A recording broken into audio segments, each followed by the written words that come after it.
Nous retrouvons Franck Tapiro pour son ping-pong hebdomadaire et aujourd'hui avec Franck, ça va cogner. Ça va cogner, j'espère que ça va cogner, mais en revanche ça cogne énormément dans les universités américaines. Et on le voit maintenant depuis des semaines, ce mouvement absolument épouvantable qui est en train d'envahir et de gangréner, je dirais, la relève. La relève, ce sont ces jeunes étudiants qui, logiquement, doivent prendre la relève dans les États-Unis de ces 20-25 prochaines années. Ce qui est terrible, c'est qu'aujourd'hui, la haine des Juifs, alors qu'avant, on va dire, culturellement, historiquement, on est habitué à ce que ce soit une haine du bas, on va dire. Là, c'est une haine du haut, une haine de l'élite, une haine qui arrive maintenant dans les plus hautes sphères de la société, et notamment là où tout se joue, c'est les universités et les écoles. Donc il faut être très très inquiet de cela, parce que pour l'instant c'est une minorité qui a un bruit majoritaire, parce qu'il suffit, vous êtes tout seul dans votre coin, vous faites un tweet qui cartonne, on a l'impression qu'il y a 100 millions de personnes qui vous ont vu, alors vous êtes tout seul dans votre coin.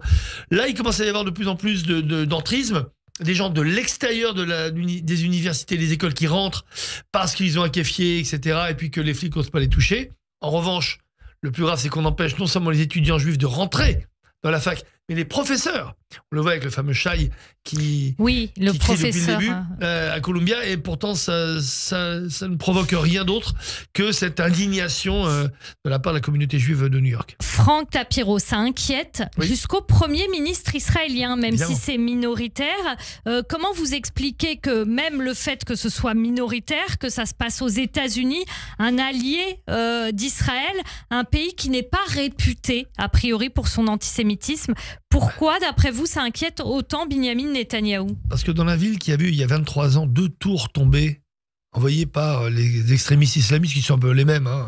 État islamique, ISIS, Hamas, tout ça, c'est vraiment exactement la même chose. Le frérisme musulman et l'islamisme radical, l'islamisme politique.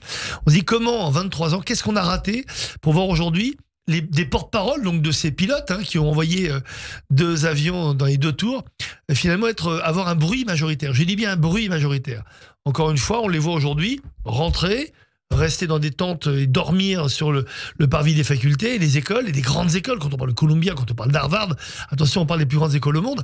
Donc voilà pourquoi c'est inquiétant. 2, parce qu'évidemment, Israël a toujours été soutenu par son premier allié que sont les États-Unis. Et 3, parce que finalement... Il y a quand même, le plus grave, c'est finalement pour ces étudiants juifs. Ça, il faut quand même le souligner. Outre le fait de défendre ou pas Israël, c'est que les étudiants juifs ne sont plus en sécurité sur leur campus. Ils ne sont plus en sécurité, et pire que cela, ils ne peuvent plus rentrer. Vous avez vu des chaînes humaines qui ne sont pas, sans rappeler ces photos des années 30-40, où les nazis empêchaient déjà les étudiants juifs de rentrer dans une université en Allemagne. Et il y a la même chose. Aujourd'hui, on empêche les étudiants juifs de rentrer dans leur fac. Alors moi, j'ai quand même quelques sources d'explication. Déjà, c'est que ça fait plus de 20 ans que l'entrisme du frérisme musulman est très, très, très, très fort. Et j'ai les chiffres. Ils sont là. Il faut savoir que aux États-Unis, voilà le financement depuis 2012 de toutes les grandes écoles. Alors, on donnait 3 281 809 223 $, le Qatar. Ensuite, la Chine, 1 733 394 910 $. Ensuite, l'Arabie Saoudite, Émirats Unis, pardon, le Koweït, la Russie, la Turquie, l'Irak, le Liban, le Pakistan, le Venezuela, la Syrie et l'autorité palestinienne à 1 050 000 $. Ça veut dire quoi? Voilà le financement de toutes les grandes écoles et universités américaines. Voilà qui les finance. Donc comment être à ce point si naïf, stupide, pour imaginer que bien entendu derrière cet argent, ces cadeaux comme on le dit, cet investissement, il n'y ait pas de retour sur investissement. Le ROI, Return on Investment, c'est un terme américain, fonctionne pour l'idéologie frériste et l'entrisme dans toutes les grandes facs américaines. Elle est là.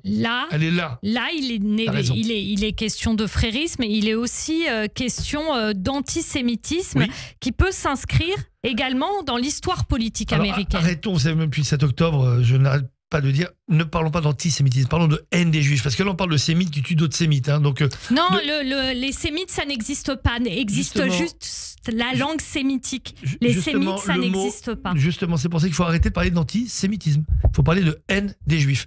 Ne faisons pas ce cadeau à nos ennemis. La haine des juifs, là c'est la haine des juifs. Sous couvert d'antisionisme, l'antisionisme, de toute façon, quand on dit from the river to the sea, c'est quoi? C'est exterminer Israël, exterminer les juifs, les mettre. Non, Parlons de haine des Juifs, c'est vraiment... Alors justement, dans l'histoire politique des États-Unis, ça s'inscrit aussi cette histoire de haine des Juifs.